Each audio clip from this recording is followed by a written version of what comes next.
Uchinchi bob. Mihrobda. O'rdi kentning cho'ng masjidi jamoat bilan liq to'lgan. Masjid ancha yosidoq bo'lmasa-mu, musulmonlarning ibodatxonasi ekanligi bilinib turadi. Ko'tirma supidan keyin tashqirqi masjid deb atalgan 3 taraflik keng peshayvon. O'tirda 3 eshiklik cho'ng xolar ostiga tiklab qo'yilgan yo'g'on to'riklar bilan to'lgan keng 4 chasi uy. Ichkiridagi masjid deb atalgan bu uyning kunpetish tarafdagi tomning o'rtasida ichkiri o'yib yasalgan mehrob. Uning o'ng yiqida tomga taqab qo'yilgan 2 gazchi egiz keladigan kichik salasulliq chasi taxti supa. Ichkiri tashqari masjidga liq to'lgan odamlar xutba munbiri deb atalgan taxti supida qo'liga Qur'on ilib so'zlayotgan sallalik odamga qarab tizlanib sap bo'lib o'ltirishdi. Kishilarning usti boshlari har xil. Go'ylari boshlariga kichik salla o'rgan. Ko'plari sallisiz har xil bosh kiyim bilan. Hammasining choponlari va oyoq kiyimlari ko'nichi Budda diniga ishongan vaqtlardagidan farq qilmaydi. Go'ylar boshlarini egib, ko'zlarini yumib o'ltirishdi. Ularning Qur'on so'ziga ta'sirlanib o'ltirganligini yoki mugidab o'ltirganligini bilib bo'lmaydi. Mehrob oldida bir yosh salobatli kishi. Uning ikki yonida bir qancha katta boshlar o'ltirishdi. O'ttirda o'ltirgan yosh salobatli kishi xutba o'qiyotgan sallalik bo'vayga qaragan edi. 5-safda o'ltirgan, kiyimlari nacharroq o'ttir yoshlik birisi yenidagi birisining beqinini jaynak bilan no'qib oldiga imo qildi. "Hey, ko'rdingmi? Sutuq bo'g'raqan", dedi pichirlab. Shundoqmi? Sen nima bilsan? deb so'radi yenidagi odam pichirlab. "Bilmayjo", dedi maydisini ko'tirib ovi biri. "Sen meni kichik chog'laysan, ha?" Uning ovozi ko'tarilib ketib boradi. Yenidagi odam imlab uni besib qo'ydi. Ozni masjidning imomi xatib, ikki qo'li bilan yuzini silab, so'zini to'xtatdi. Qur'onning qo'ltiqlab to'van tushdi. Mihrobga kelib, kunpetishga qarab tik turdi.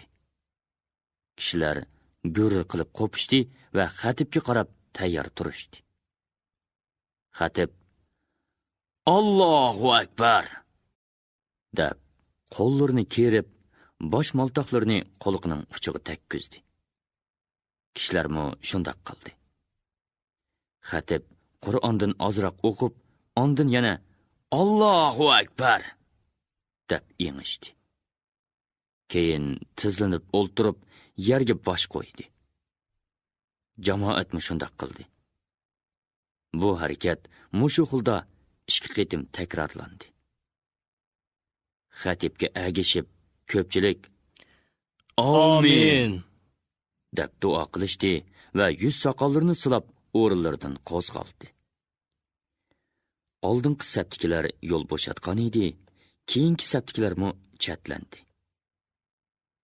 Oq yo'lliq, yeshil baqasam yaktak kiygan, beshig'i sog'uch salla o'rg'an sutuq bo'g'raqan, o'ng qo'lini maydisiga qo'yib, kulimsirab, kishilarning hurmatiga javob qaytirib, orqasidagi o'lchi, amaldorlar bilan chiqib ketdi. Jamoatmi bir-birlab tarqashdi. Xatib odati bo'yicha kishilarning chiqib bo'lishini kutib, mihrobda beshini selib o'ltirdi. Sol yoqdagi saflar o'rtasida yana bir odam beshini selib yolg'iz o'ltiradi. Masjid xoli qolgandan keyin u osta mengib mehrob oldiga kelib, xatibga yuzma-yuz tizlanib o'ltirdi. Xatib oxinom, umring uzun bo'lg'ay, dedi u arabcha oralashgan samoniy shivisi bilan. Kimsan? dedi xatib cho'chib beshini ko'tarib. Umu Samani shivisida gap qildi. Men Samanilar xonadonligining maxfiy amaldori bo'laman. Sen buni bilmaysan. Hurmatli Abu Nasr Samani, men seni yaxshi bilaman. Sening hamma ishingni bilib turaman. Nima uchun maxfiy? Sen nima ishga kelgan? Mansibim maxfiy, ishimmi maxfiy. Sen bu yurtda uzoqcha maxfiy ish qilding-ku. Hozir endi oshkora xatib islom dinining peshvosisan. Menga yordam qilishing kerak. U orqasiga sirliq qarab qo'ydi. Men tushunamadim. Sen nima demoqchi? Sen tushunasan Samani. Sen tushunishing kerak. Sen Samanilardan menga yordam qilgandan keyin hamma tushunsan. Xo'sh, qanday yordam kerak sana?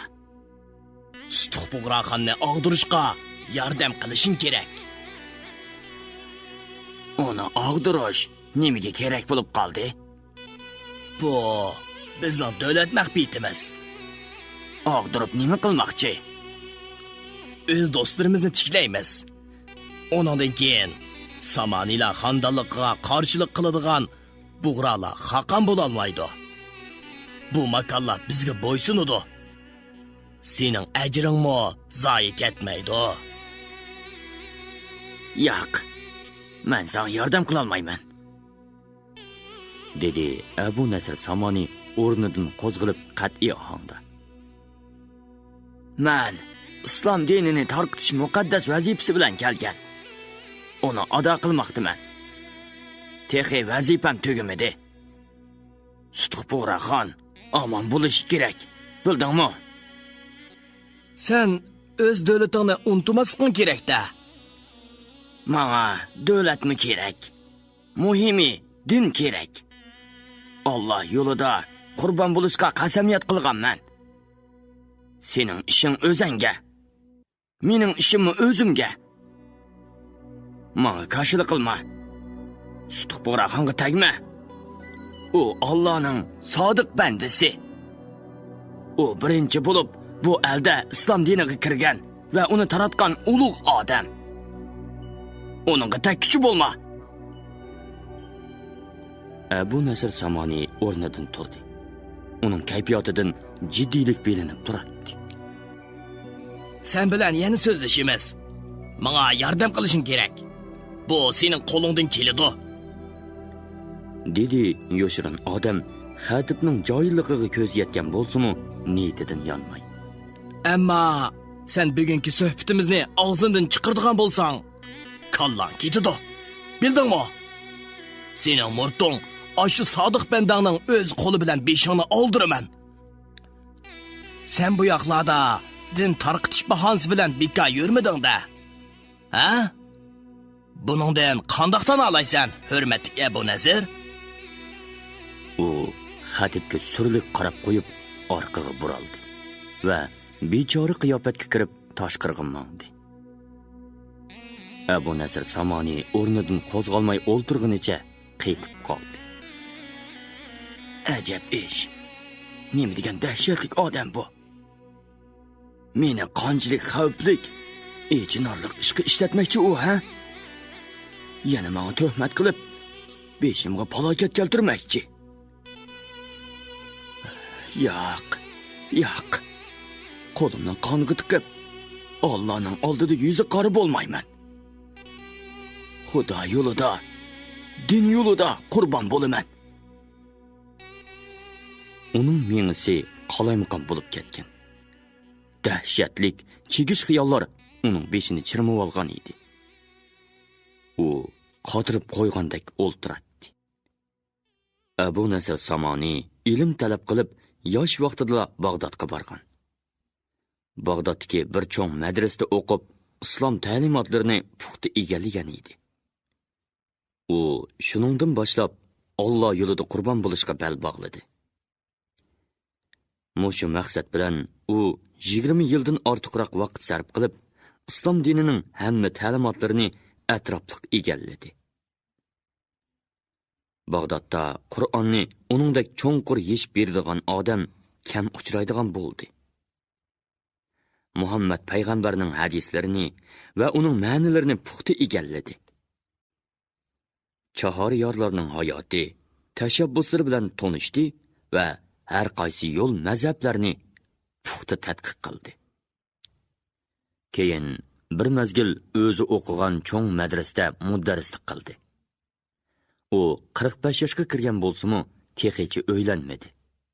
Chunki u butun hayotini, borliqini, aql idrokini, shuhrat obro'yini, mol mulkini dinni targ'ib qilishga beg'ishlagan edi. U din uchun hozirgacha qilgan va qilayotgan ishlariga qanoatlanmaydi.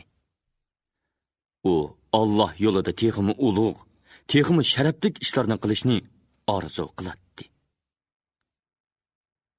Keyincha Abu Nasr avval Samarqandga kelib, 2-3 yil bu yoqlarning ahvolini o'rgandi. Turkiy tillardan boshlabqi savodni egalladi. U Samoniy shohi Ibn Ahmad vaqtidagi ichki to'polon tufaylidan uzoq tura olmadi. Kichik savdogar sifatida Qashqarga kelib 5 yil turdi. Uyg'ur tilini yaxshi o'rgandi. Yo'sin odatlarni bilib oldi. Kishilarning diniy e'tiqod ahvolini tushundi. Bu mezgilda u bo'libmi xalqning ichki ahvolini tafsiliy o'rgandi. Shunday qilib, O'g'ilchoq Bug'raxondan norozi bo'lib yurgan fuqarolar orasidagi yoshirin targ'ibotni o'rda ichidagi xonadonlikqa yaqin jamiyatlarga chondirmay yeyishga boshladi. Mashhur targ'ibotlari ichida qaloq, jaholati qolgan, yerim yalang'och tugidek holdagi arablarning nihoyatda qisqa vaqt ichida qo'noq o'nidek chechilib turadigan qabila holatidan birli halqib arab yerim oralini, ondan Tigr va Pirat daryo vodilarini, keyin Misr, Habash, Mag'rib allarini, hatto oxirida Andalus zaminlarini birlikka keltirganligidek havas qo'zg'aydigan vazlari bor edi. Tabiiyki, bu zulmdan to'ygan, farovonlik izlaydigan fuqarolarni jalb qilib qolmasdan, qorxoniylarning birligini, mustahkamligini umid qilgan o'rda jamiyatlarining bir qismini qattiq ta'sirlantirgan edi.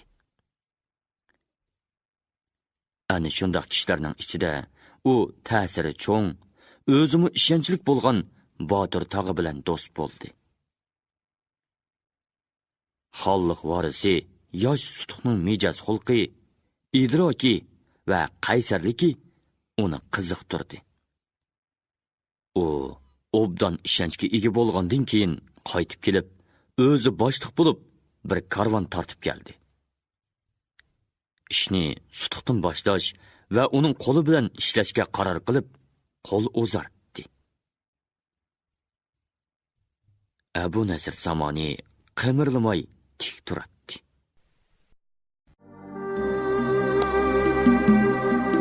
Sheriklar jang vaqtida o'qimasimi, jangga ketayotganda ot ustida yoki piyoda holda niyat qilsimi, namoz o'qiganga teng keladi-ekan. Mingboshi chiriklarni boshlab ko'k yoq teg'iga chiqqanda qo'sh qanotli bir ma'bud osmondan tushibdimish. Tashqirda bo'ri, ichimizda tulka. Bir yoqdan tishlab, bir yoqdan qo'lab, xalqimizni o'rimoqchi.